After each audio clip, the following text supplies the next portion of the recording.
bonjour à tous. Ça marche bien? Vous m'entendez bien? Donc, je suis Mathieu Bélès, je suis paysan encore pour un peu de temps à Cantaranne, c'est situé sur la commune de Paraza. J'ai cultivé de la spiruline pendant une dizaine d'années.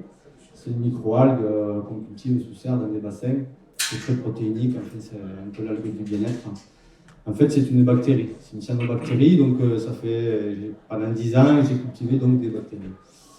Et donc je me suis intéressé au fur et à mesure au travail sur le sol, etc. Et je suis venu aux préparations naturelles, puisque là aussi on élève des bactéries. C'est un peu le lien qui m'a amené à travailler avec les préparations naturelles. Voilà, j'ai eu la chance de rencontrer Michel Barbeau ou Éric Petiot, qui sont des membres fondateurs de ce mouvement, et d'accéder à leur technique, etc., à leur savoir-faire, les expériences qu'ils ont pu mener pendant à peu près une trentaine d'années. Voilà, donc je remercie moi Chemin Cueillant de me donner l'opportunité d'avoir la parole aujourd'hui. Je suis aussi membre d'un groupe à l'intérieur de l'association qui travaille sur ces préparations naturelles. Donc voilà, il y aura des suites à cette intervention.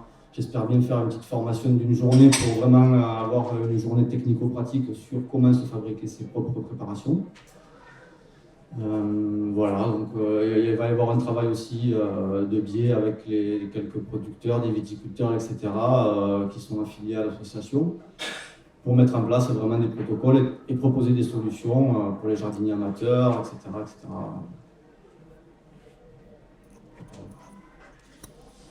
Voilà, en gros, pour me présenter comment je suis arrivé aux préparations naturelles, et je souhaite m'installer en tant que producteur de préparations naturelles. Je souhaite cueillir les plantes moi-même et proposer une gamme dès l'année prochaine pour proposer des solutions enfin non chimiques à tous les jardiniers, quoi. Voilà. Donc, je vais laisser la parole à mon collègue de conférence.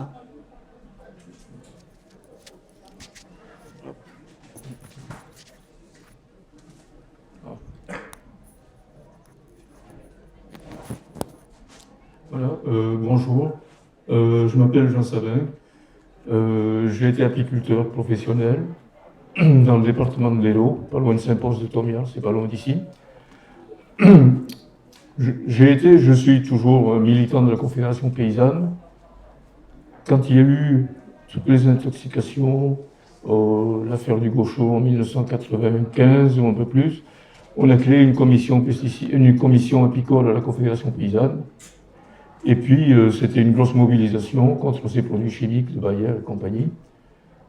Et on s'est dit, bon, nous, on parle de nos abeilles et des pesticides, mais à côté, il y a des collègues qui ont d'autres activités agricoles et qui en utilisent des pesticides. Et donc, on a quelque chose à se dire. Et à partir de là, on a créé une commission pesticides, et j'ai été responsable de la commission pesticides. Et la Confédération paysanne, depuis pas mal de temps, est le seul syndicat agricole qui a pour objectif la sortie des pesticides, de ne plus en utiliser. Et on voit bien la raison de plus en plus, et actuellement c'est tellement évident, avec la disparition de la biodiversité, avec les questions de maladies, des paysans, mais aussi de la population. Donc on s'était intéressé aussi aux alternatives. Et parmi les alternatives, il y en a qui sont intéressantes, c'est justement les préparations à base de plantes, qui s'appellent les préparations naturelles peu préoccupantes, c'est la définition officielle. Donc je me suis intéressé à ça et surtout à faire évoluer la réglementation, d'avoir en créé une et la faire évoluer pour qu'on puisse l'utiliser, que ça puisse se déployer. Donc pour ma part et pour notre part, on a commencé à ça. Le combat là-dessus, c'était en 2006, pour défendre Éric Petiot. Éric Petiot qui faisait des formations pour les paysans, pour leur apprendre à utiliser les plantes. Bon, on a entendu parler du purin d'ortie, mais de tout un tas d'autres plantes. Et la répression des fraudes lui tombait dessus en disant, ce monsieur, il donne des conseils, aux paysans pour qu'ils utilisent des produits qui sont interdits. Ouais, ça n'avait pas d'autorisation. Quand quelque chose n'est pas autorisé, il est interdit. On vit dans ce régime-là, sous ce régime-là en France. Et en même temps, on l'accusait aussi d'escroquerie parce qu'il avait soigné un jardin, un très beau jardin, des arbres qui étaient malades, avec des huiles essentielles. Il avait des petits fers perforateurs qu'on plantait dans l'écorce des huiles essentielles. Et alors ça plaisait pas aux gens. Donc, et ils ont trouvé que c'était une escroquerie parce qu'ils faisaient payer assez cher. Voilà. Alors, on s'est mobilisé, on est allé trouver la Direction générale de l'alimentation, le service du ministère de l'Agriculture, qui est concerné. Et nous étions la Confédération paysanne et beaucoup d'associations. Il y avait Nature et Progrès, les Amis de la Terre, les Amis de l'Ortie, Génération Future et compagnie. Et là, l'administration a bien compris qu'on ne pouvait pas rester sur un domaine qui n'était pas régi et on ne savait pas où ce qui était légal, ce qui ne l'était pas. D'une part parce que l'administration a envie de tout cataloguer et savoir ce qu'on peut autoriser ou pas, ouvrir un parapluie chacun dans l'administration, tout le monde doit se protéger, qu'on ne puisse pas les accuser. Et nous, de notre part, on voulait que ça soit autorisé, réglementé, mais que ça puisse se développer et qu'on n'embête plus les paysans qui en utilisent. Alors, la répression des fraudes a arrêté son action pour la simple raison qu'au bout de 6 mois, elle est allée visiter le jardin dont une partie des arbres avait été soignée, l'autre partie n'avait pas été soignée. Ce qui avait été soigné était en bonne santé, et ce qui n'avait pas été soigné, une bonne partie était mort. Donc, ils ont vu que ce n'était pas du charlatanisme, mais qu'il y avait une vérité, donc ils sont arrêtés. Et alors, le gouvernement a décidé de créer une commission pour étudier ce procédé, voir comment on pouvait faire une réglementation. Donc ça a été en décembre 2006. Et ce qui est intéressant, c'est de voir ce qui en est sorti, c'est-à-dire vouloir créer 3 commissions avec 3 objectifs importants. Ce qui est intéressant, c'est de voir en 2006 les objectifs et en 2019, sur les mêmes objectifs, où est-ce qu'on en est. Le premier point, réalisation d'un inventaire aussi complet que possible de l'état actuel des connaissances et des pratiques en matière de préparation naturelle. Là, on est actuellement en train de faire la première action dans ce sens-là. On a eu en effet la Confédération paysanne et l'association SPRO PNPP et l'Institut technique de l'agriculture bio, un financement d'Ecofito pour réaliser ces collectes de recettes, collectes d'utilisation par les paysans. Ensuite, faire des réunions entre paysans et des échanges de pratiques. Il y en a une le 28 octobre à Narbonne. S'il y a des gens qui sont intéressés, on vous donnera les informations. Et ensuite aussi une bibliographie complète. Et de façon à pouvoir diffuser toutes ces connaissances et le développer un petit peu plus. Ça se termine par un colloque le 11 et le 12 novembre à Périgueux.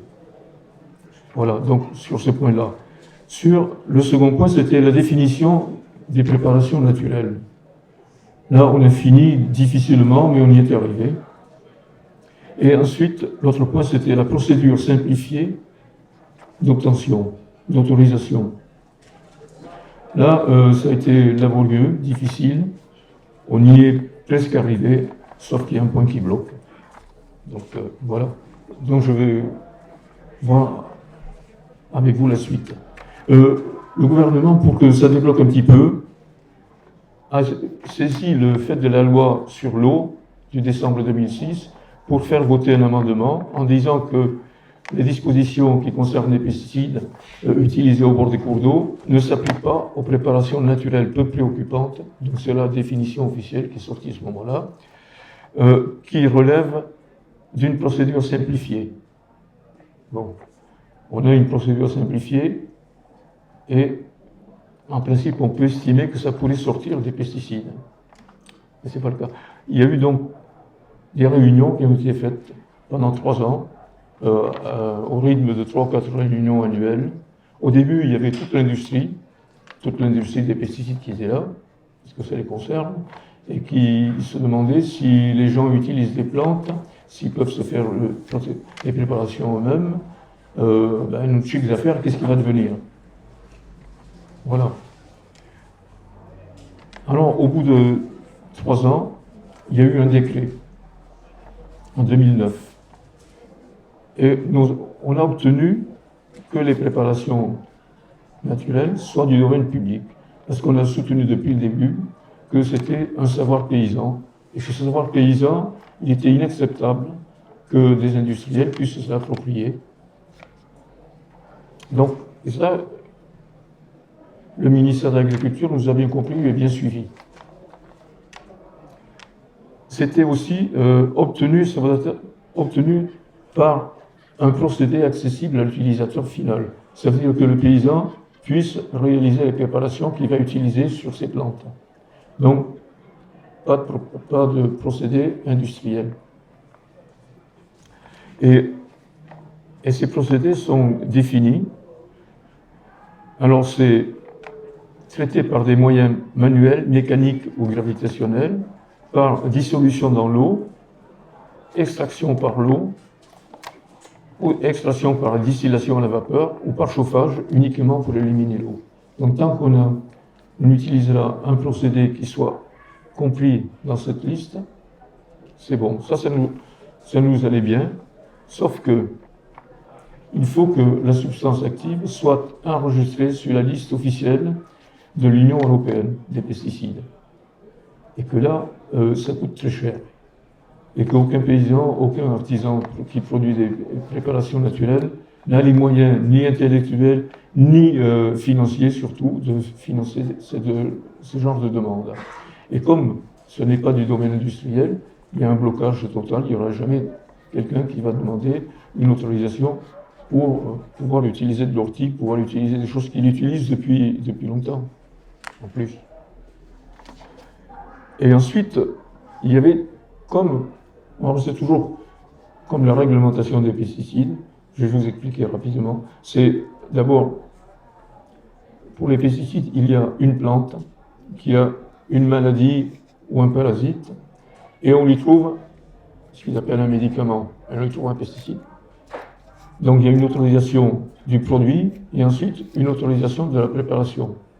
L'un est européen, l'autre est national. Donc ça fait 2 études à financer. Encore plus, donc c'est encore impossible, ça ne peut pas fonctionner comme ça. Alors ça a été très long à obtenir. Petit à petit, on a gagné quelques points. On a fait beaucoup de mobilisations, de trouver des élus, des maires de grandes villes, si possible, des députés ou autres. Et on allait, avec eux, utiliser les produits qui étaient interdits, les préparations d'ortie et d'autres, sur les plantes, le jardin botanique. Voilà. C'est intéressant à voir que tant que c'était interdit et que le Sénat nous bloquait ce qu'on demandait, le jardin du Sénat était traité quasiment uniquement avec des préparations à base de plantes. Quand les élus s'en sont aperçus, le gérant, celui qui était responsable du jardin, n'a pas pu en acheter d'autres. Voilà. Ensuite, il y a eu un changement de réglementation européenne qui a fait qu'il y avait ce qu'on appelle des substances de base, c'est-à-dire des produits qui ne sont pas des pesticides, mais qui peuvent être utilisés comme pesticides ou diminuer la dose des pesticides. Parmi ceux-là, il y a le sucre, il y a le vinaigre, il y a le sel, il y a des plantes. Mais ce projet-là, alors on voulait nous diriger vers ces substances de base. Mais les substances de base, le ministère de l'Environnement a financé les recherches pour avoir des autorisations comme ça. Il y a un chercheur qui travaille à l'Institut technique de l'agriculture à l'ITAP, de l'agriculture bio, qui en 7 ans en a obtenu une vingtaine. Donc, encore, ce n'est pas lui qui les a obtenues toutes. Il y a d'autres organismes qui ont agi là-dessus. À ce rythme-là, pour en avoir 300, il faut un siècle. Et l'argent, en plus. Donc, c'est pas possible. On essaie d'aller chaque fois un peu plus loin. Et on est allé un petit peu plus loin, cette fois-ci, lors de la loi d'avenir de l'agriculture, en 2014.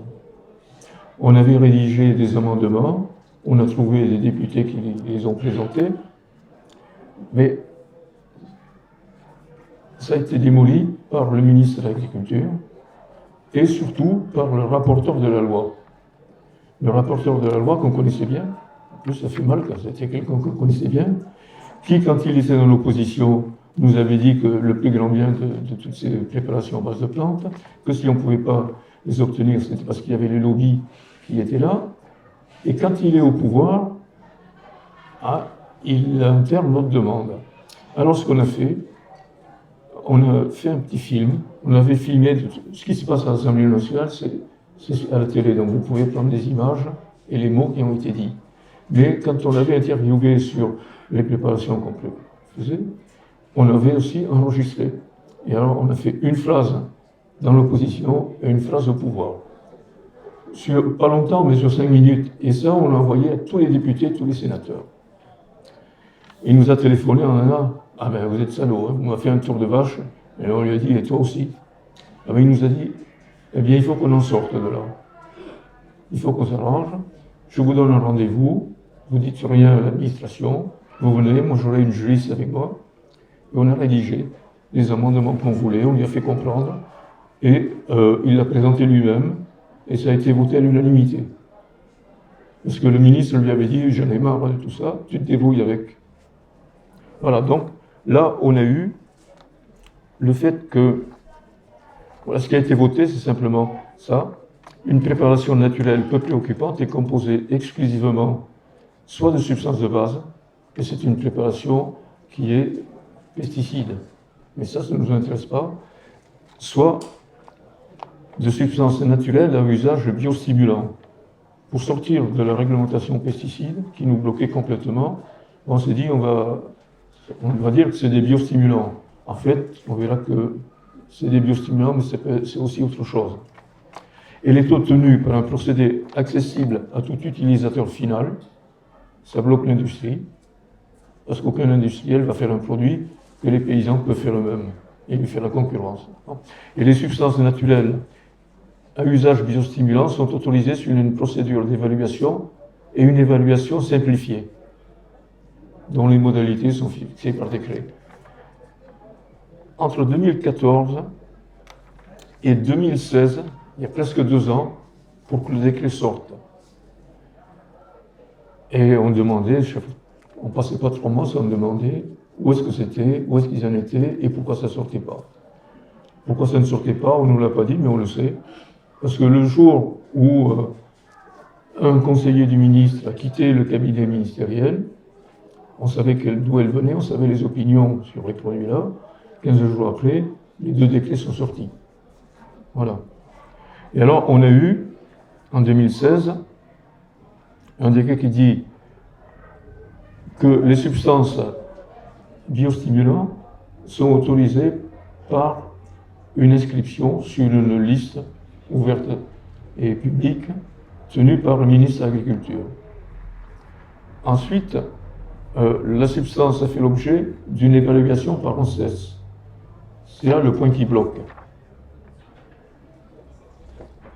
Parce que l'ANSES, on lui a envoyé, comme on a envoyé au ministère, on a fait tout un boulot de bibliographie, un boulot de collection de tout ce qu'on pouvait trouver, et on avait 3 ou 4 listes. Le total, ça faisait 800 plantes utilisées ou utilisables.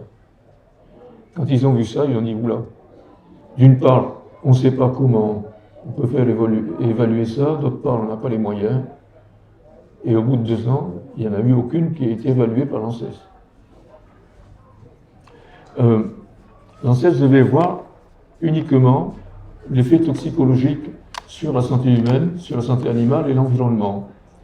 On a obtenu aussi le fait qui était important, c'est qu'il n'y ait pas d'évaluation sur l'efficacité. Parce que ce qu'il faut bien dire, c'est qu'une plante et une préparation qu'on fait avec une plante, la plante, elle n'a pas la même composition en fonction de la saison dans laquelle on la récolte, du sol sur lequel elle pousse, et qu'elle a une action qui dépend aussi du sol, qui aura une bonne action dans telle circonstance, dans ce sol et un environnement déterminé, et qui ailleurs pourra ne pas avoir le même effet. Donc c'est pas... Parce qu'il a fallu leur dire au début, la première réunion qu'on a fait, on a dit l'ortie, ils nous ont dit l'ortie, c'est quelle molécule? Alors, bien sûr, on est sorti de la chimie, là. C'est pas ça. Il y a tout un tas de molécules, il y a tout un tas de choses, mais c'est une plante, c'est une action beaucoup plus globale et c'est une action vivante, c'est quelque chose de vivant. Il a fallu un bout de temps pour leur expliquer ce que c'était que le vivant par rapport à ce que sont les molécules de synthèse chimique. Voilà. Ensuite, la substance, elle est d'origine animale, végétale ou minérale. La plupart, ce sont des plantes. Bien. Et puis, toujours, la même définition, elle est obtenue par un procédé accessible à l'utilisateur final, traité uniquement avec des moyens manuels ou mécaniques, et dissolution dans l'eau, flottation, extraction par l'eau, distillation à la vapeur, ou par chauffage uniquement. Et il y a un arrêté qui vient là pour ouvrir ou décider de l'inscription des plantes sur cette liste.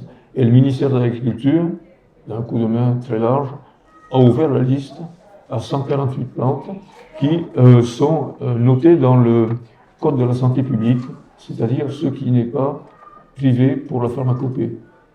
Voilà, ce qui est utilisable publiquement. Donc, actuellement, il y a 148 plantes qui sont autorisées, avec lesquelles on peut faire les préparations. Les autres, il y en a beaucoup d'autres qui sont utilisées par les paysans, qui ont bien raison de les utiliser, mais qu'il nous faut faire qu'on arrive à obtenir l'autorisation. Ensuite, il y a autre chose qui est paru, c'est un peu avant 2015, c'est voilà, une ordonnance sur les matières fertilisantes. Parce qu'il n'y avait pas trop de réglementation sur les diverses matières fertilisantes. Le ministère de l'Agriculture, par rapport à une évolution européenne de la réglementation, a sorti un règlement dans lequel il y a les préparations naturelles et on a justement la définition de ce qu'est une préparation biostimulante. Ce qu'est quelque chose de biostimulant, c'est les matières dont la fonction, une fois appliquée au sol ou sur la plante, est de stimuler les processus naturels des plantes ou du sol et de faciliter ou de réguler l'absorption par celle-ci des éléments nutritifs ou d'améliorer leur résistance au stress abiotique. Donc ça permet à la plante d'absorber mieux le sol, ça permet au sol de fonctionner mieux, mais ça protège la plante uniquement du stress abiotique. Si c'est le stress dû à une maladie ou à un parasite, ne pas toucher. Ça, c'est réservé à l'industrie du pesticide. Parce qu'il faut bien se dire que la réglementation des pesticides, que ce soit français ou que ce soit européen, elle a été en grande partie écrite par l'industrie.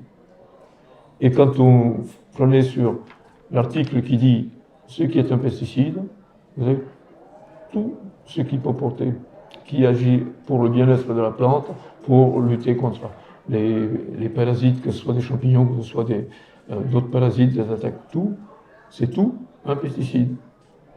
Stress abiotique, la sécheresse, la grêle, la pluie, tout ça, voilà le temps, ce qui va avec le climat.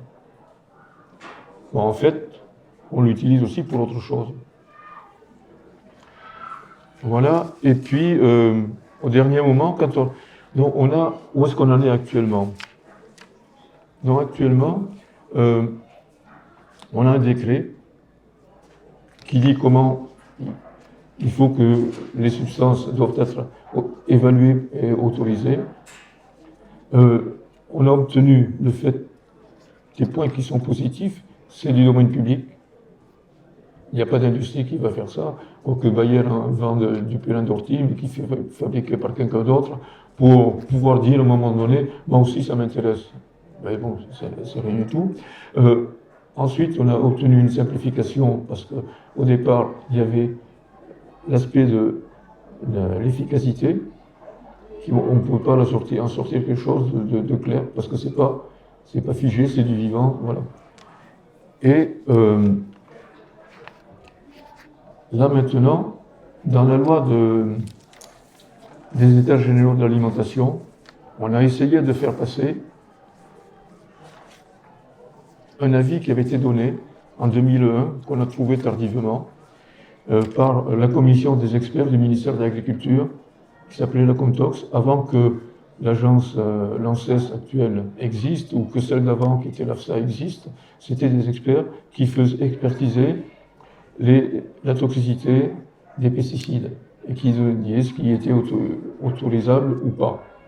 Et ils avaient fait un travail sur quelles étaient les exigences concernant les plantes et les préparations de plantes ayant un effet pesticide. Et ils avaient dit, au final, une douzaine de plantes qui n'avaient pas besoin d'évaluation toxicologique. Et ils ont dit aussi que toute partie de plante utilisée en alimentation humaine ou animale n'avait pas besoin d'une évaluation toxicologique, ce qui semble logique. Hein. Et oui, mais le gouvernement, ils l'ont planqué, le ministère l'a caché, et tout ça, nous, on l'a ressorti. Ils n'ont pas voulu en tenir compte. Alors on a trouvé des députés qui voulaient défendre un amendement. On a trouvé une quarantaine de la République en marche, parce que ça nous semblait, non pas pour des choix politiques, mais parce que c'était les gens qui étaient une partie du gouvernement. On pensait que peut-être ils hésiteraient, le gouvernement hésiterait de se faire des ennemis au sein de son groupe, mais bon voilà, ils ont présenté ça. Et le ministre de l'Agriculture a démoli nos demandes avec des arguments complètement débiles. C'est vraiment débile, c'était pas le même ministre des Travers. Il a dit si vous mangez des feuilles de rhubarbe, vous risquez de vous intoxiquer. Parce que les plantes naturelles, c'est pas parce que c'est naturel que c'est. Ah, il a fallu quand même que des députés lui disent chez nous, les gens sont plus intelligents, ils mangent les tiges, mais pas les feuilles. C'est passé au second tour à l'Assemblée nationale, alors c'était pire. Si vous mangez trop de courges, vous perdez vos cheveux. Ah oui, moi je sais ce que c'est. Effectivement, il y a des intoxications à partir des courges, mais des coloquintes ou des courges qui ne sont pas consommables. C'est pas pour l'alimentation. Et après, effectivement, les gens qui ont eu une intoxication comme ça, une partie perdent leurs cheveux. Enfin, voilà les arguments qui ont été opposés. Et au dernier moment, il a trouvé une solution. Il a fait voter par un député de l'opposition un amendement qui ne veut pas dire grand-chose, mais qui venait bloquer l'amendement qui devait être présenté ensuite par ceux qui soutenaient le nôtre. Et ça fait un changement qui dit que les parties de plantes utilisables en alimentation humaine ou animale auront une évaluation et une autorisation adaptée. Adaptée, ça veut dire quoi? On peut supposer que c'est plus simplifié ou pas. Et on est justement en train de discuter de ça avec le ministère de l'Agriculture qui est venu nous proposer en nous disant voilà, si on a un cahier des charges pour ces plantes-là, il n'y aura pas besoin de l'évaluer. Parce qu'en même temps, l'ANSES nous avait dit, quand on est allé rencontrer plusieurs fois, ils nous ont dit la solution, c'est que vous obteniez que des plantes qui sont autorisées, dont l'usage est autorisé pour d'autres choses, par exemple les compléments alimentaires ou autres, puissent être inscrites comme substances biostimulantes. Mais même ça, au ministère de l'Agriculture, ça ne passe pas. Alors bon, là, c'était une sortie. Alors le cahier des charges, on en a discuté plusieurs fois. Ça fera bientôt un an qu'on a commencé la discussion avec le ministère de l'Agriculture. On a bien avancé, sauf que on est arrivé sur des points où on le dit, nous, on ne recule pas là-dessus, on n'est pas d'accord. Vous êtes d'accord, on fait l'ensemble, vous vous démerdez. C'est les huiles essentielles. Ils ne veulent pas en entendre parler, mais ils ne se sont pas rendus compte que depuis 10 ans, l'utilisation des huiles essentielles dans la loi est autorisée pour des substances, des préparations à base de plantes, parce que on peut distiller à la vapeur. À la distillation à la vapeur, on fait des huiles essentielles. Alors ben, la réponse c'est non, les huiles essentielles on ne peut pas, mais le distillat oui. Se fout de la gueule du monde. Non, là, non. Il y a des huiles essentielles qui posent des problèmes, qui peuvent être toxiques à ce moment-là, où on les interdit ou on prend des mesures de précaution. Comme pour tous les pesticides, pesticides chimiques, si on devait sortir du marché tous les pesticides qui sont toxiques pour l'homme, simplement, il n'en resterait plus aucun. Donc, il y a des méthodes de protection qui sont, voilà, qu'on fasse un peu ce qu'on fait pour les préparations à base de plantes, qu'on fasse un peu ce qu'on fait très largement pour l'industrie chimique. Et on en est là, à la discussion, à ce niveau-là. Voilà. Et puis, il y a eu, on leur a dit aussi, vos décrets, tout ça, c'est très compliqué. Donc, il faut sortir un décret de simplification. Ce qu'ils ont fait, qui est sorti au mois d'avril, qui reprend ce qu'on a dit à peu près jusqu'à maintenant, le met en clarté, et qui élargit un petit peu plus, parce qu'on peut extraire, non pas uniquement avec de l'eau, mais avec de l'alcool aussi. Voilà. On ouvre un petit peu. Mais on en est là, toujours, et on fait, à côté de ça, on a eu donc un budget par Ecofito pour faire tout un travail qui était sur 18 mois de collecte d'utilisation de pesticides par les paysans, d'échange, de bibliographie aussi. Et puis, voilà, là, ça va se terminer bientôt, et on va le terminer avec un colloque. Et tout ce qu'on aurait fait, tout ce qui a été collecté, tout cela sera public, sera écrit, publié et accessible à tout le monde. Voilà où on est là, à peu près du point de vue administratif. Voilà, sauf que, là, il y a quelque chose, ça fait déjà 4 mois qu'on attend une réponse du ministère par rapport à ce qu'on lui a envoyé, mais on lui a envoyé aussi la bibliographie, et sur la bibliographie, il doit avoir beaucoup de problèmes, beaucoup de difficultés, parce que les plantes qui sont autorisées comme biostimulants, si on prend un bouquin, celui-ci, qui est très bien pour les gens qui sont intéressés par les PNPP, il est très bien. Ça ne concerne pas que les arbres, mais ça concerne la plupart des plantes qui sont utilisées. Quelles sont les propriétés, pourquoi on peut les utiliser et comment on les prépare. Et il y en a un certain nombre qui sont définies, dont on dit qu'elles ont des propriétés, les unes comme fongicides, les autres comme insecticides, les autres comme éliciteurs, les autres ceci, cela. Beaucoup de propriétés qui sont des propriétés pesticides. On ne peut pas revendiquer dans ces loi, on ne peut pas revendiquer un autre effet que l'effet biostimulant. Alors nous on explique que ça a un effet fongicide parce que ça agit sur la plante elle-même, la plante le sol, et qu'elle récupère de quoi se nourrir et de quoi réagir aux attaques. Mais bon, voilà. C'était la seule solution pour se sortir des pesticides. Est-ce que le gouvernement, le ministère va accepter tout ça? Ou est-ce qu'on va faire la guerre de nouveau? Voilà. Maintenant, du plus concret sur la réalisation. Merci. Tiens, voilà. Oh, quoi, ça? Voilà. Voilà, donc c'est pas évident au niveau législatif de faire des préparations naturelles. Ça, c'est un peu cadenassé. Attends, est-ce qu'on fait s'il y a quelques questions? Oui, si vous avez des questions, Avant peut-être, on au niveau fait législatif. questions. Après, moi, je vais enchaîner sur des aspects un peu plus techniques, pratico-techniques. Allez. Il y a le micro. Attendez, pardon, le micro, parce que sinon, on vous entend pas.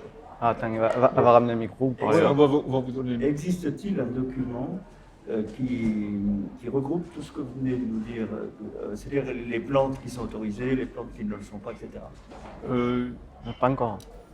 Il n'y a pas encore un document, mais on a des documents qu'on a fait. Nous, on n'a pas encore il n'y a pas encore un document complet, mais si on a des documents faits par la Confédération paysanne, justement sur la réglementation. Moi, je le fais simplifié sur la réglementation des différents. Oui, quelque chose d'assez simple. Ouais. Quelque chose de assez simple. Il y a une- Oui, mais ça, écoutez, si vous avez une adresse mail, vous me la donnez, je vous l'envoie. Oui. Parce que là. Et ensuite, sur les plantes autorisées, moi, je peux vous l'envoyer aussi, parce que c'est dans le code de la santé publique, la liste des plantes autorisées.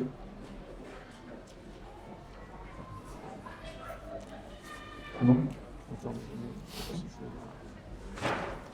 C'est bon? D'accord. Donc voilà, alors les préparations naturelles. Alors qu'est-ce que c'est qu'une préparation naturelle? Une préparation naturelle, elle n'agit pas directement sur l'agresseur ou la cause du stress. Elle va permettre à la plante de mettre en place des moyens de défense, donc ça s'appelle un effet éliciteur, soit de mieux utiliser les ressources présentes dans le sol, donc on appelle ça phytostimulant. Donc en fait on donne les moyens à la plante de pouvoir se défendre. Alors on a certaines préparations qui sont insecticides ou fongicides, mais en fait on donne les moyens à la plante de se défendre. C'est pas une substance donc chimique qui va venir tuer le champignon ou l'insecte. Et l'insecte, vous le savez, la nature elle est très forte, donc l'insecte il s'accoutume, ou les chenilles, etc. Et l'année d'après, il faut une nouvelle formule chimique pour pouvoir tuer la chenille, quoi. Donc chaque année, il faut racheter de nouveaux produits, etc. Et on rentre dans des cercles vicieux de consommation, on n'a plus d'autonomie, enfin, etc.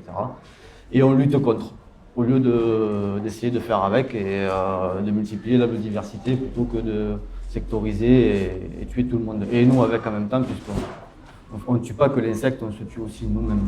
Donc c'est là l'intérêt aussi des préparations naturelles, c'est on peut pulvériser et tuer certains ravageurs ou insectes, mais on ne se tue pas nous-mêmes, quoi. C'est aussi ça le but, quoi. Donc il y a plusieurs effets au jardin. Comme je disais, il y a insecticides, fongicides, il y a aussi des préparations qui sont répulsives. On va pouvoir vraiment essayer d'écarter au maximum les ravageurs ou les nuisibles. Il y a des préparations aussi stimulantes, évidemment. On s'aperçoit aussi de ça, c'est que chaque fois qu'on va utiliser une préparation répulsive, insecticide ou fongicide, une semaine après, derrière, on va renourrir avec des plantes qui sont stimulantes. Parce que ça prend de l'énergie à la plante d'accumuler ces nouvelles molécules qu'on lui donne pour se défendre. Donc c'est nécessaire aussi, derrière, de la renourrir, de lui redonner quelque chose de stimulant pour qu'elle puisse repartir en croissance. Si on fait que traiter, et c'est ce qu'on fait encore aujourd'hui, je pense, en conventionnel, qu'on ne renourrit pas la plante derrière, elle galère en fait. C'est beaucoup d'énergie, ça lui prend beaucoup d'énergie pour assimiler ces molécules-là, quoi. Donc on a une alternance, maintenant aussi, toujours dans le traitement. Un coup on stimule, un coup on traite si on a besoin. Le but c'est de ne pas traiter, hein. Évidemment, on va travailler énormément aussi en préventif. Et ça pose des questions par rapport aux produits chimiques, c'est-à-dire qu'on va traiter alors qu'il n'y a rien. Et ça leur pose question, quoi, parce qu'il y a toute une partie du carbone de la plante, toute une partie de la croissance qui est dédiée à sa protection. Donc ça fait un peu, on considère que peut-être ça fait moins de fruits, c'est moins productif. Donc est-ce que ça vaut vraiment le coup? Surtout qu'il n'y a pas la maladie là pour l'instant. On attend qu'elle soit là pour traiter. Donc il y a aussi toute cette dynamique de prévention, où on va venir avec des plantes comme la prêle par exemple, qui est riche en silice, les cristaux de silice ils vont venir découper tous les champignons qui sont présents. Ça va faire un peu le ménage, on va essayer d'aseptiser un petit peu, de nettoyer pour éviter de nourrir des champignons qui sont pathogènes et qui sont là en grand nombre en fait. Parce qu'on est carencé au niveau des mycorhizes, etc. ou de la vie bactérienne du sol, hein. On a énormément de sols qui sont perturbés, on va dire, hein, par le tassement et nos pratiques régulières depuis quelques dizaines d'années. Alors, il y a différentes plantes utiles. On a l'achillée millefeuille, par exemple, qui pousse très bien ici, qui est stimulante pour le compost. On a l'ail cultivé, qui est répulsif, insecticide et fongicide. Alors ça marche très bien pour la cloque du pêcher, par exemple. Donc c'est une macération huileuse. Il y a différents types aussi de préparations, je vais vous les décliner tout à l'heure. La bardane, qui est une plante très intéressante puisqu'elle a des effets fongicides mais aussi stimulants de la vie du sol. Donc on a des plantes aussi qui font les deux, qui ont un effet curatif et un effet stimulant. Donc on va privilégier aussi ces plantes-là, comme ça on a un double effet parce que ça crée aussi des synergies. Plus on met de molécules différentes et plus la plante elle peut piocher ce qu'elle a besoin dans le sol, mais grâce à ce qu'on amène. Il y a la capucine qu'on trouve régulièrement dans nos jardins, qui est très bonne aussi en répulsif, fongicide. La consoude qui est un excellent stimulant, qui amène aussi des matières minérales comme le phosphore, qui sont très importantes. On a l'euphorbe qu'on peut récupérer pour faire fuir les mulots, les ratopiers, etc. La fougère qui amène de la potasse et qui est un très bon insecticide, la lavande insecticide, le lierre répulsif, la mélisse insecticide, une infusion pure, ça marche très très bien sur les pucerons. La menthe également. On a l'ortie qui est vraiment la super plante. Voilà, tout à l'heure j'essaierai de vous faire un petit focus sur l'ortie parce que vraiment elle a ce rôle d'éliciteur, c'est-à-dire que vraiment elle va permettre à la plante de pouvoir se défendre, quoi. Voilà, il y a le pissenlit qu'on trouve aussi fréquemment, qui est très bon régénérateur des sols. Le chardon le fait aussi également, on en a beaucoup et on pourrait faire des extraits fermentés de chardon pour régénérer nos sols. C'est aussi l'occasion de sublimer toutes ces plantes qui nous accompagnent et qui sont témoins un petit peu de ce qui se passe. On parle de plantes bioindicatrices. Quand on a des chardons, en général, c'est pas très bon signe. Mais on peut récupérer ces chardons et sublimer et accélérer un petit peu le processus dont ils font partie, eux. Ils sont là pour ça, ils sont là pour réguler tout ça. La rhubarbe, le rumex, voilà, qu'on n'aime pas trop, mais qui peut servir. La sauge, le sureau, qui est super pour tout ce qui est insectes, etc. La tanésie, la valériane. Et il y a encore des plantes qu'on doit arriver à tester, parce que moi, par exemple, j'ai fait de l'extrait fermenté d'aubépine. C'est pas encore répertorié, mais je suis parti de nous. C'est un revitalisant, un fluidifiant du sang. Donc je me dis, pour le sol, pourquoi pas. C'est une plante voilà, qui a beaucoup de vertus. Donc j'ai testé ça, j'en ai mis sur des arbres fruitiers, etc. Donc ça fonctionne plutôt bien. Après, il faut aller un petit peu plus loin. Donc voilà, tout un tas de plantes qu'on peut utiliser.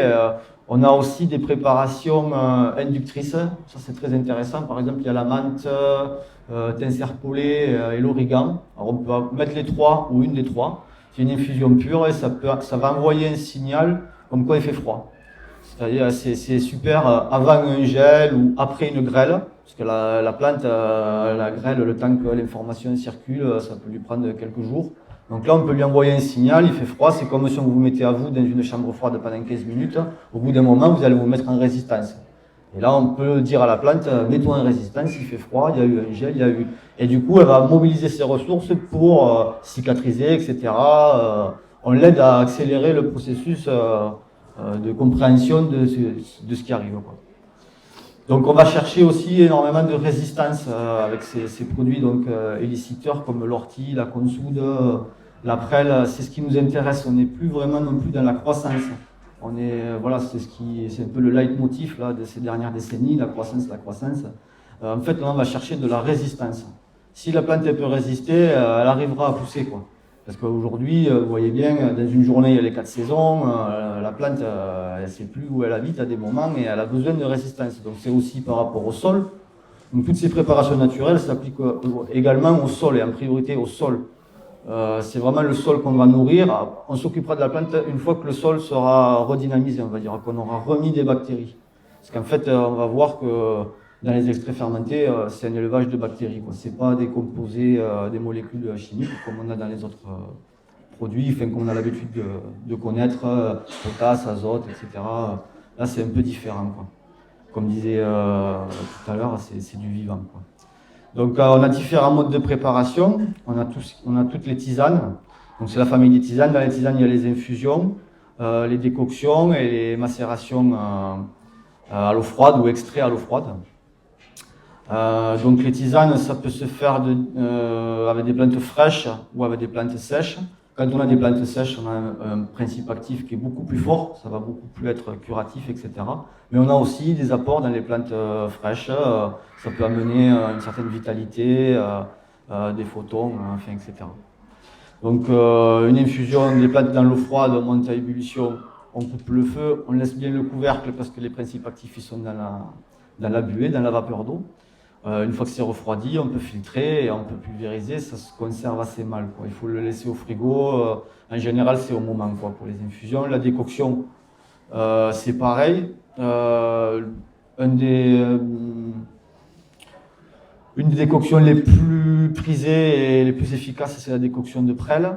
Parce qu'il n'y a que comme ça qu'on arrive à extraire la silice de la prêle. Pour pouvoir, ça c'est pour les maladies fongiques, et on conseille en général 3 traitements de prêle avant de passer à l'ortie, pour que ce soit vraiment nettoyé, on va dire, au niveau des champignons pathogènes. Donc c'est des plantes dans l'eau froide, on peut les mettre 24 heures avant pour bien qu'elles s'imbibent. Et puis après, il faut monter à feu doux. On laisse buller pendant 20-30 minutes. On laisse bien le couvercle, on filtre le lendemain, on garde au frigo. Et la prêle, elle se pulvérise le soir. Parce qu'elle est, on peut dire, photosensible. Enfin, elle amène beaucoup de lumière, de chaleur et de sec. Ce qui est bien quand on a des périodes humides, justement, elle va amener du chaud et du sec. Donc on va la pulvériser uniquement le soir. Alors là aussi, il y a beaucoup de spécificités, de petites astuces. Voilà, on ne va pas trop rentrer dans les détails, mais c'est passionnant en même temps. Parce qu'en fait, on ouvre la pharmacie, toutes les solutions, elles sont là. Il suffit juste de pouvoir piocher à droite, à gauche. Et on a autour de nous les plantes qui nous suffisent en fait pour nous soigner nous et soigner notre environnement, notre jardin, quoi. Ensuite, il y a les extraits à l'eau froide. Ça, c'est le plus facile quand on n'a pas vraiment beaucoup de moyens. Il faut mettre les plantes à tremper pendant 2-3 jours. On les filtre avant que la fermentation ne démarre. Et ces plantes-là, on peut les mettre en mulch. Après, elles vont amener. Ça sera moins efficace que des extraits fermentés. Mais si on a peu de moyens, c'est vite fait. Ou quand on a beaucoup de plantes, c'est vite fait. Ça permet de retirer des principes actifs et de les redonner au sol. Ensuite, il y a les huiles essentielles dans les préparations naturelles. Alors ça, c'est les solutions pompiers. Moi, je ne vais pas encore attaquer ça. C'est vraiment en cas de gros ravageurs. Là, c'est en haut du principe actif. Alors ça demande aussi beaucoup d'énergie aux plantes à assimiler ça, mais ça marche super sur certains champignons, etc. Ou quand vraiment on a un problème, il faut des solutions pompiers, on appelle ça, pour vraiment éradiquer l'élément pathogène qu'on a sur nos cultures, quoi. Ensuite, il y a l'extrait fermenté.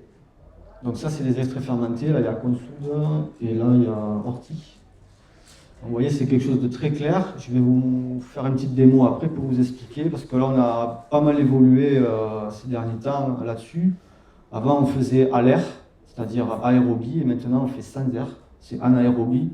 Et en fait, ça change tout, quoi. On a vraiment des résultats complètement différents sur les types de préparation. Donc, on peut arroser au pied, c'est 5% de la dilution, ou traiter en pulvérisant, c'est pareil, c'est 5%. On était à 10% il y a 2-3 ans, et en fait, on s'est aperçu que ça peut créer de l'appétence pour certaines maladies ou des insectes ravageurs. Donc, on a diminué, et 5%, ça suffit. On peut y revenir un peu plus fréquemment du coup, et ça permet d'avoir une continuité un petit peu, quoi. Là aussi, c'est un rythme à prendre, quoi. On ne traite pas quand on veut, quoi. Il y a des moments pour faire ça, etc. C'est un peu... mais c'est très... comment dire, je trouve ça très ludique, et en même temps, on crée vraiment une ambiance. Et ça se ressent au niveau du jardin, des arbres, enfin, etc. C'est vraiment super. Ça a des effets quasiment instantanés, quoi. Le lendemain, ça se voit, quoi, c'est sûr. Donc, je vais vous faire une petite démo d'extrait fermenté. Bon, alors déjà, il faut bien récolter les plantes, de préférence le matin. Au stade avant fleur, c'est souvent avant fleur. Après, ça dépend des plantes, etc. Mais c'est souvent avant fleur, au moment où elle est la plus belle. On ne hache plus les plantes en extrait fermenté, donc c'est une fermentation dans de l'eau. Donc, parce qu'on s'est aperçu que ça oxydait, en fait, ça devient noir. Et maintenant, on chasse cette oxydation parce que ça développe des bactéries qui peuvent être pathogènes, et ça ne nous intéresse pas, en fait, d'élever des bactéries dans nos préparations qui peuvent venir nuire à nos plantes. Donc, on met les plantes directes. On va s'attacher à avoir une bonne qualité d'eau. Donc, c'est bien si on peut avoir de l'eau de pluie ou de l'eau de source au minimum, sinon il faut la faire décanter de 3 jours pour enlever le chlore. On explique aussi la dynamisation de l'eau. Ça, voilà, on commence à comprendre grâce au potentiel redox par exemple, à quoi ça sert et comment ça marche et quand est-ce qu'on y arrive. Donc ça c'est bien. Donc il nous faut un bidon de 30 litres, là je vais le chercher.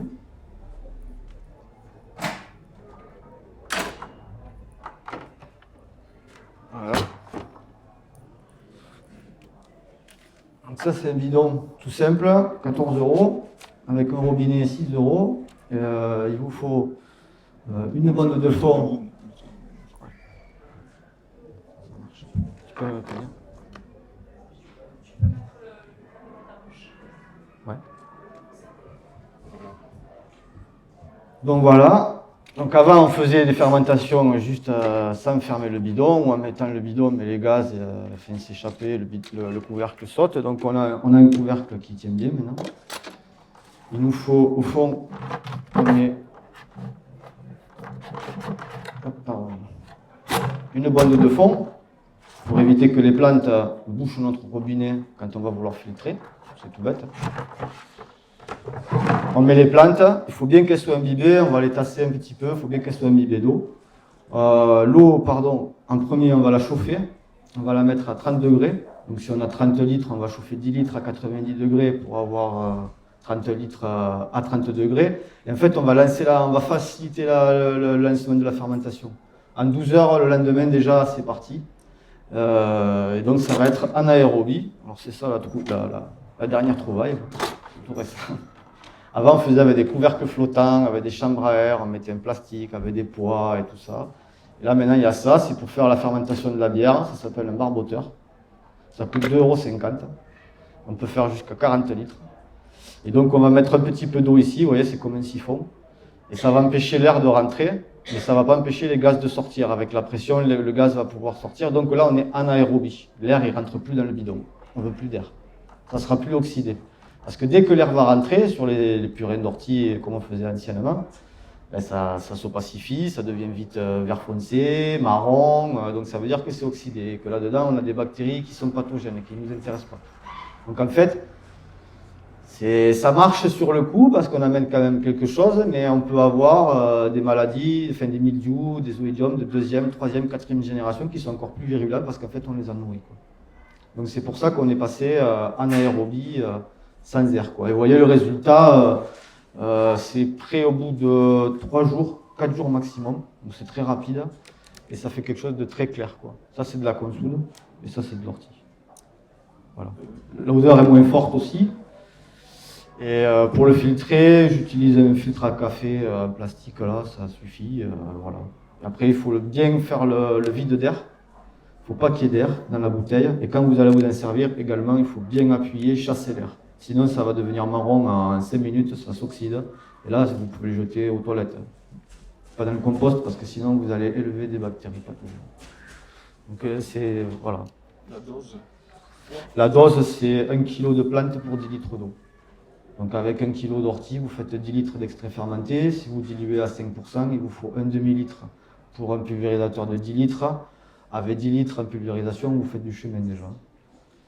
Et bon, après, on met des mouillants ou pas. Enfin voilà, ça c'est un peu plus technique, mais ça marche très très bien. On a une information qui est super. Et on diminue aussi le pH de notre préparation. On s'est aperçu de ça aussi.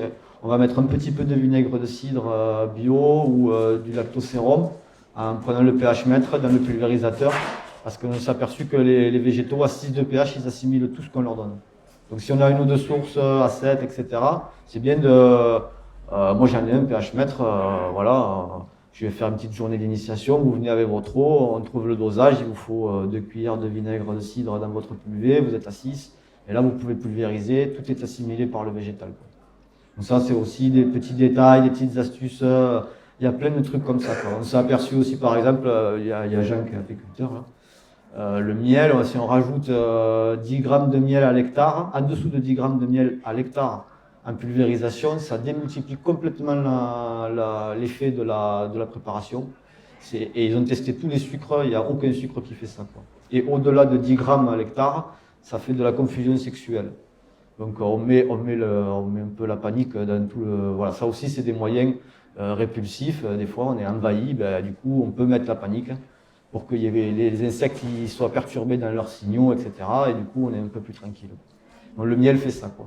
Donc il y a plein de petites astuces comme ça pour arriver à optimiser nos soins au jardin et développer la vie, quoi. Parce qu'en fait c'est vraiment un élevage de bactéries, quoi. Et en 3 jours on arrive à avoir un pic.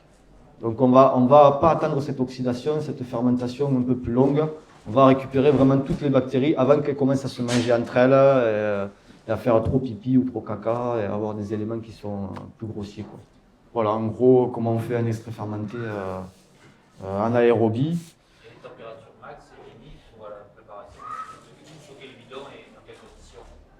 30 degrés, après c'est bien que ça soit à température ambiante, alors tu peux le laisser au soleil, comme ça il montera tout seul, tu n'auras pas besoin de chauffer l'eau, si c'est au printemps. Mais après, une fois que c'est lancé, c'est bon, quoi. Ça se fait tout seul. Et ça va s'arrêter tout seul aussi. Tu vas voir qu'au bout d'un moment, il va y avoir la pression, ça pousse, hein, ça fait des bloup-bloup. Et puis au troisième jour, la claque, ça s'arrête, ça bouge plus. Donc tu sais que c'est fini. Et oui, j'ai oublié, pour savoir si c'est bon, on fait le test de la mousse. En fait, il faut un verre 10 cm en dessous du robinet, on fait couler. Et si la mousse elle reste plus de 30 secondes, c'est que l'extrait n'est pas prêt. Si elle se dissout très facilement, c'est que l'extrait il est prêt. Tout ça, c'est dans Purée d'ortie et compagnie de Éric Petiot. C'est décliné. Moi, j'ai les cours aussi, je peux te donner des documents si ça t'intéresse, où c'est un peu plus spécifié, quoi. Il y a le dosage aussi, on peut les fixer avec de la vitamine C naturelle. Ça, c'est super pour un an. Parce que sinon, il faut que ça soit consommé dans un mois. Donc là, on met un quart de cachet d'acérola pilé, et puis ça tient un an. Sinon, c'est avec de l'huile essentielle de romarin camphré. C'est un dosage un peu précis, mais ça tient 3 ans. Donc là aussi, c'est une différence avec les produits chimiques conventionnels, c'est qu'on n'a pas de fixateur chimique. Parce qu'il faut savoir que, par exemple, même dans les engrais bio, il y a des fixateurs chimiques. Il y a 2 E dedans. Donc même quand on continue à pulvériser des préparations soi-disant bio, on continue à mettre du chimique. Alors que là, on fixe un naturel, quoi. Et on a des pistes là, il y a la lactofermentation de cynorhodon qui garde le vitamine C, donc peut-être qu'on pourra juste mettre quelques millilitres de lactofermentation de cynorhodon pour fixer. On n'aura plus besoin d'acheter d'acérola. Voilà, en gros, pour un extrait fermenté, quoi. Comment ça se passe. Et une dernière chose, là, tant qu'on est là-dedans, c'est les gens qui m'ont montré ça, c'est super. C'est Terre et Humanisme qui fait ça. Et c'est la litière forestière fermentée. Donc ça nous vient d'Amérique du Sud. Et il y a une super petite brochure là qui explique tout, comment le procéder. Donc je vous le lis, tiens, ça favorise la croissance des racines et le développement des cultures. Ça lutte contre les agents pathogènes du sol. Ça aide le système immunitaire des plantes contre les maladies ravageurs. Ça solubilise les nutriments du sol. Ça accélère la décomposition des résidus de récolte. Et ça améliore les propriétés chimiques, physiques et biologiques du sol. Donc, c'est le même principe, sauf qu'on va mettre de la litière de forêt. Et ça c'est vraiment local, parce qu'on va essayer d'aller chercher des forêts qui sont le plus proches possible pour avoir le biotope qui nous est propre. Et du coup, on mélange ça avec du lactosérum, du petit lait et de la mélasse. Voilà. Et ça a une fermentation, c'est pareil, c'est une fermentation anaérobie avec de l'eau de pluie. Et au bout de 5 jours, on a démultiplié des bactéries. Ça s'appelle des micro-organismes efficaces. Ça, c'est en train d'arriver, là. C'est un Japonais qui a sorti ça il y a 10 ans. Ils ont sélectionné 80 souches de bactéries, levures et champignons. Et en fait, ça empêche l'oxydation, ça régénère les milieux, et ça rend accessible tout ce qui... Il n'y a plus de putréfaction, en fait. Ça évite le stade de la putréfaction. Il n'y a plus les mouches, il n'y a plus la mauvaise odeur. Dès qu'il y a ça, tout est sublimé, tout est ingéré par le sol directement. Voilà. Donc là, on fait des EM, en fait, parce que... Pardon ? Les EM, ouais, ça marche un temps, ça s'ensemence, et petit à petit, il faut qu'ils puissent prendre la place. Après, au bout d'un moment... Ouais, après, au bout d'un moment, ils sont là, quoi. Le but, c'est d'arriver à lancer un cycle. Si tu les relances pas, Non, elles peuvent mourir, mais normalement, elles doivent arriver à continuer le cycle, quoi. Les préparations naturelles, c'est pareil. On peut pulvériser pendant, mettons, moi je dirais 4 ans, 5 ans, vraiment mettre la dose par rapport à la situation qu'on a aussi, du sol, etc. Et après, normalement, ça doit se calmer, qu'on ne va pas pulvériser toute la vie, quoi. Il faut qu'on lance un cycle, une fois que le sol il est vraiment vivant, qu'on a toutes les bactéries, c'est bon, quoi. Après, il faut là aussi, l'ensemencement, voilà, faut arriver à le faire, à bien l'épandre. Il y a aussi tiens, je voulais en parler aussi, il y a le lactopané, c'est du pain de seigle bio qu'on met à fermenter dans de l'eau. C'est Michel Barbeau qui préconise ça, et ça envoie des mycorhizes, c'est super aussi, ça marche bien. Mais ça aussi, au bout d'un moment, à mon avis, ça a sa place, ça doit avoir sa place, quoi.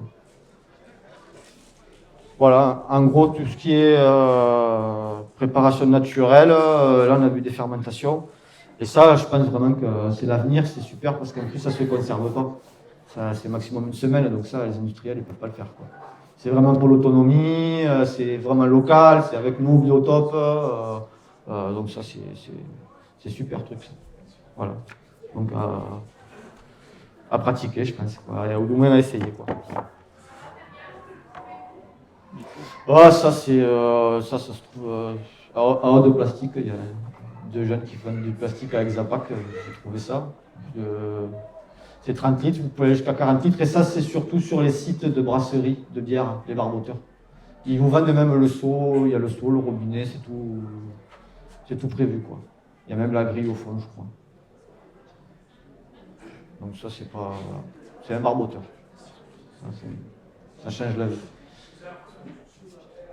Pardon? Pardon? Il n'y a pas un micro. Vous avez un prospectus ou des infos là-dessus? Là-dessus, il faut regarder les bouquins d'Éric Petiot, Édition du terrain. Il a fait pas mal, il a fait Saut naturel aux arbres, il y a Purée d'ortie et compagnie, qui est vraiment plus spécifique sur la mise en pratique des extraits fermentés. Après, il y a des petites vidéos aussi, là, sur... je crois que c'est... Ah, je sais plus. Mais Petiot, tu vas trouver. Ouais, c'est bon. Après, moi, par le biais de Chemin Cueillant, je vais essayer aussi de faire une petite journée d'initiation où on peut voir ça plus en détail, etc. D'ailleurs, à ce sujet, c'est bien si vous adhérez à Chemin Cueillant, parce qu'on a besoin d'argent. Mais voilà, si tu as l'occasion, ça sera diffusé. J'aimerais bien faire plusieurs. Parce que c'est vraiment des solutions accessibles, c'est vite fait, et ça a un effet qui est vraiment... Non, pas forcément. Ouais, mais... Ouais. Après, voilà, on joue avec le vivant aussi. Hein. Mais on commence un petit peu quand même à sortir du bac à sable là-dedans, quoi. C'est pas mal. Notamment ça, c'est pratique, c'est vraiment, ça change la vie. Voilà. Des questions encore, hein? C'est bon? On va conclure, je vois quelle heure il est. Encore un peu? C'est bon. Mais s'il y a quelque chose de plus. Voilà. Ben, merci à tous pour votre...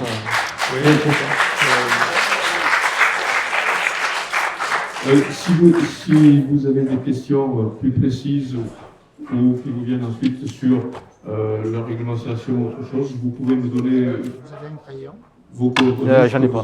Voyez. Peut-être, Jeanne, tu as un crayon? Oui.